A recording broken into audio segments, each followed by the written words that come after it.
So since FGO is in a bit of a lull right now, there's not a lot going on either version of the game, I thought what a better time to go ahead and bring back the Low Star Legends series and talk about some low star servants in the game of FGO.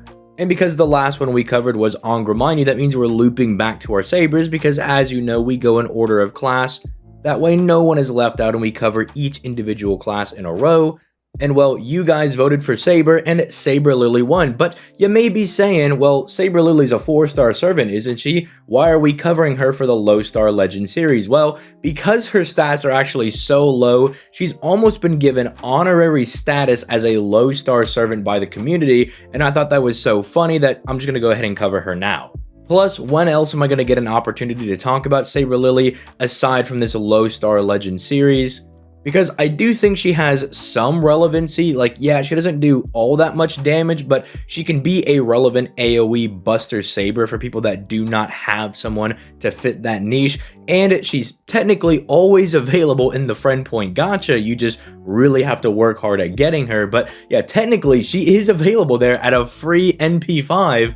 Although that's going to get harder and harder to get when we start getting people like Habitron and stuff thrown in there, but let's just be happy we're getting free 4-star servants that are always available. But before we actually begin, if you have not already, make sure you leave a like on the video and you subscribe to the channel for that sweet daily FGO content. As you guys might have noticed yesterday, I'm also starting to experiment with shorts content as well, so I can keep you guys even more informed if there's something that's like kind of relevant, but I don't think deserves an entire video. So you could say your boy is now working overtime, and speaking of overtime, peep those links down in the description down below because you'll find my Twitch down there where I stream every weekday at 6 p.m. Eastern Standard Time, usually FGO, but I've been toying around with stuff like Art Nights recently. So if you want to see me just get absolutely obliterated by like the most basic and fundamental of tower defense games, make sure you peep the Twitch link in the description down below.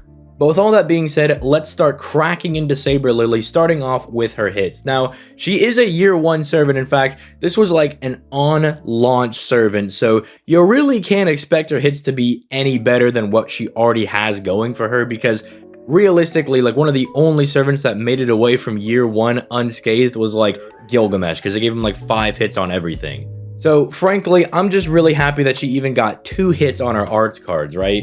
Because at the very least, her natural NP gain is pretty high at 0.86%. So with 2 hits on the arts cards, maybe with some crits, and maybe some of her abilities that she has in her skills, you can maybe gen some NP.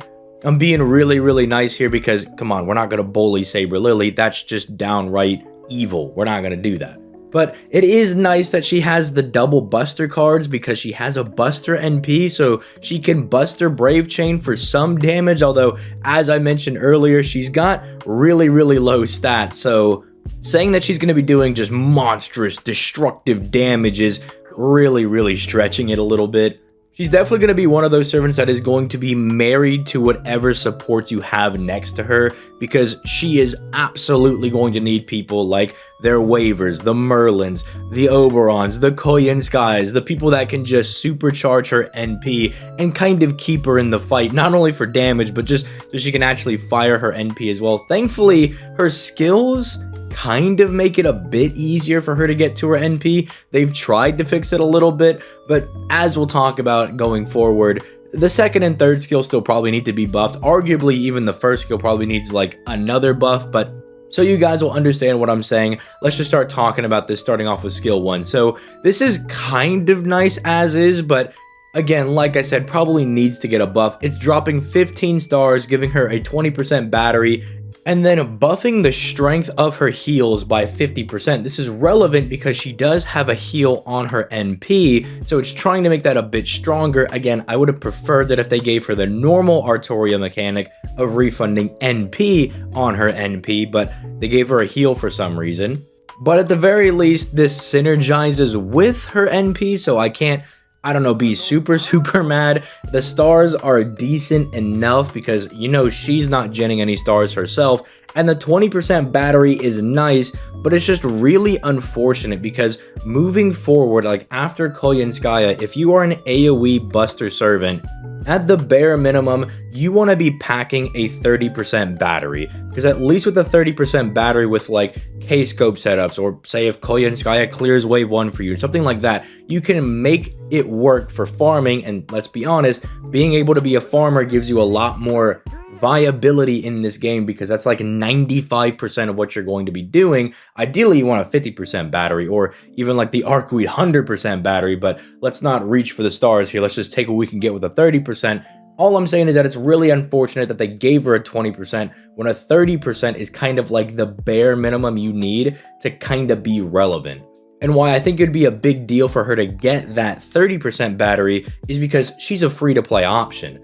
Like, her damage isn't super great. Like, when we get to her NP, we'll talk about it. It's not the most insane thing on the planet, but you could get some usage out of it, right? As like a free NP5. If you don't have anything else, it could be kind of like a nice starter option for some people. And it makes me sad that like you can't even really use her for that. Like, you gotta really try to make her work if you want to try to make Saber Lily work. But overall, I think the first skill is kind of like the strongest thing she's got going. It's the closest thing to like a complete skill that she's got, because if you look at her second skill, it's just a 50% buster mana burst for 1 turn. That's good. It's going to try to give her some semblance of what you would call damage for that turn, but as soon as this falls off, she has no other offensive buffs. No attack buff, no NP damage, not even a special damage mod. This is all she's got. So as soon as you bust this for 1 node, it's over. Like, you ain't got no more damage.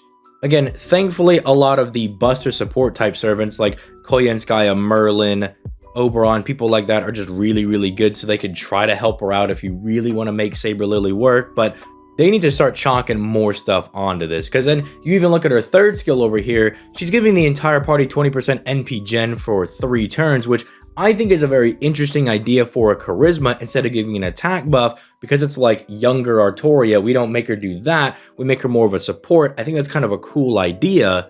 And if they want to in the future take her in the route of, say, making her more of a support Saber, I think that could be really, really cool. Because then if you think about it that way, she's like healing the party, giving NP gain, and really not focused on doing damage herself. But they are kind of at a crossroads right now. Do they want to really focus in on like buffing her third skill and making her more of a support Saber, or do they want to buff the second skill and make her more of a DPS servant, right? Because if you want to make her more of a DPS servant, right, you tack on like an NP damage buff on the second skill, some crit damage buffs. But if you wanted to be more supporting, you could be like, all right, her third skill can give like 10% battery alongside the NP generation. Maybe she can refund some stars every single turn. Just little stuff like that that could actually help support the party. At the very least, this third skill does have some nice synergy with, say, someone like Merlin, because you really want to be firing Merlin's NP all the time in any buster setups. The HP, the stars, all that stuff is like really, really good. And the fact that she's going to be giving him extra NP gain is very nice. I do talk about this in some of my like more DPS servant videos, where if they have like a charisma, I'm like, well, I'd rather you have like a bigger attack buff for just yourself, and then like NP gain for your allies, for instance, because that's going to be something more useful for your supports, and you get a little bit of extra damage without trying to share it with everybody else, because you don't really want to give Merlin the attack buff. He'd much rather have like extra NP so he can fire his NP, or extra NP gain.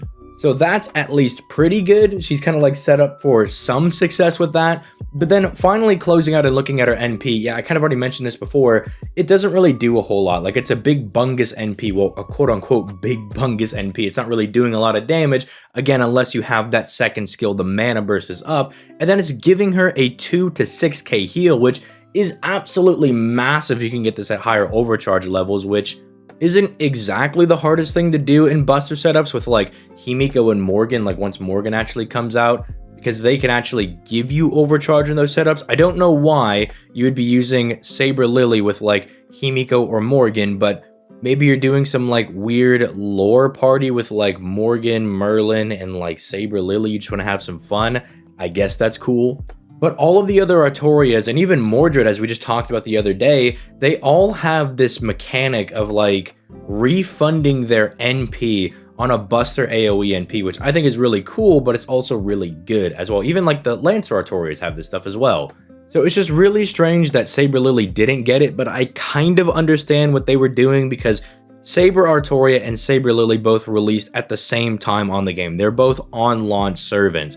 And I'm guessing they wanted the normal Artoria to be more of an offensive servant, and then Saber Lily, because she's like younger Artoria, was supposed to be more of like a supporting servant. Like she's not supposed to be the main DPS person. I guess that kind of makes sense. It's just really hurting her right now. And again, I would like to see this servant get more buffs in the future because she's pretty much always available. She's always in the Friend Point gacha. And after Lost Belt 6, we get Habitrot in the Friend Point gacha. And you actually use Habitrot. Like Habitrot's actually really, really good. I will still break her out to this day over on the JP version because she's just a very, very solid servant. And I don't want someone to be like, oh, I'm going to roll for Habitrot. Oh, man, I got Saber Lily. And I'd like her to be a little bit better than just a consolation prize or like a trophy servant that you could pick up. However, before we actually buff Saber Lily, I think we actually need to understand if we're going to make her more of a support Saber or more of an actual DPS Saber, because she's kind of, again, at a crossroads. They could choose to go either way. Skill 1's pretty neutral towards either direction. Skill 2 is definitely offensive. Skill 3 is definitely supportive. So let's kind of decide on which one we want to do. And on that note, let me know what you would buff for Saber Lily down in the comments down below, and which of the two routes you'd prefer her to take. Let me know all that in the comments down below. I look forward to reading your comments, and I will catch you guys in the next video tomorrow. Peace, late guys.